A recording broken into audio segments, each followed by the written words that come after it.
Il y a fort longtemps vivaient en Chine 2 frères. Wang, l'aîné, était le plus fort et brimait sans cesse son cadet. À la mort de leur père, les choses ne s'arrangèrent pas et la vie devint intenable pour Wang, cadet. Wang l'aîné accapara tout l'héritage du père, la belle maison, le buffle et tout le bien. Wang cadet n'eut rien du tout et la misère s'installa bientôt dans sa maison. Un jour, il ne lui resta même plus un seul grain de riz. Il ne pourrait pas manger. Alors, il dut aller chez son frère aîné. Arrivé sur place, il le salua et dit en ces termes : « Frère aîné, prête-moi un peu de riz. » Mais son frère, qui était très avare, refusa tout net de l'aider, et le cadet repartit. Ne sachant que faire, Wang cadet s'en alla pêcher au bord de la mer Jaune. La chance n'était pas avec lui, car il ne parvint même pas à attraper un seul poisson.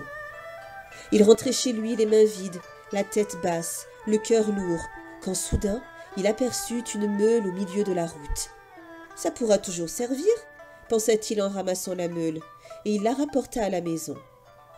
Dès qu'elle l'aperçut, sa femme lui demanda : « As-tu fait bonne pêche ? Rapportes-tu beaucoup de poissons ? » ?»« Non, femme, il n'y a pas de poisson, je t'ai apporté une meule. »« Ah ? Wang cadet, tu sais bien que nous n'avons rien à moudre, il ne reste pas un seul grain à la maison. » Wang cadet posa la meule par terre et de dépit lui donna un coup de pied. La meule se mit à tourner et à moudre, et il en sortait du sel, des quantités de sel. Elle tournait de plus en plus vite, et il en sortait de plus en plus de sel. Wang cadet et sa femme étaient tout contents de cette aubaine, mais la meule tournait, et le tas de sel grandissait.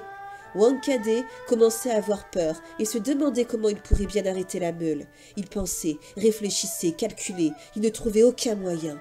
Soudain, il eut enfin l'idée de la retourner, et elle s'arrêta.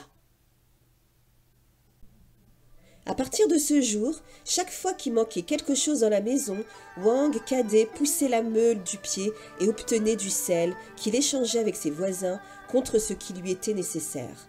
Ils vécurent ainsi à l'abri du besoin, lui et sa femme. Mais le frère aîné apprit bien vite comment son cadet avait trouvé le bonheur, et il fut assailli par l'envie. Il vint voir son frère et dit : « Frère cadet, prête-moi donc ta meule. » Le frère cadet aurait préféré garder sa trouvaille pour lui, mais il avait un profond respect pour son frère aîné, et il n'osa pas refuser. Wang l'aîné était tellement pressé d'emporter la meule que Wang cadet n'eut pas le temps de lui expliquer comment il fallait faire pour l'arrêter. Lorsqu'il voulut lui parler, ce dernier était déjà loin, emportant l'objet de sa convoitise. Il était très heureux, le frère aîné. Il rapporta la meule chez lui et la poussa du pied. La meule se mit à tourner et à moudre du sel. Elle moulut sans relâche, de plus en plus vite. Le tas de sel grandissait sans cesse. Il atteignit bien vite le toit de la maison. Les murs craquèrent. La maison allait s'écrouler. Wang l'aîné prit peur. Il ne savait pas comment arrêter la meule. Il eut l'idée de la faire rouler hors de la maison, qui était sur la colline. La meule dévala la pente, roula jusque dans la mer et disparut dans les flots. Depuis ce temps-là, elle continue à tourner au fond de la mer et à moudre du sel. Personne n'est allé la retourner. Et voilà pourquoi l'eau de la mer est salée.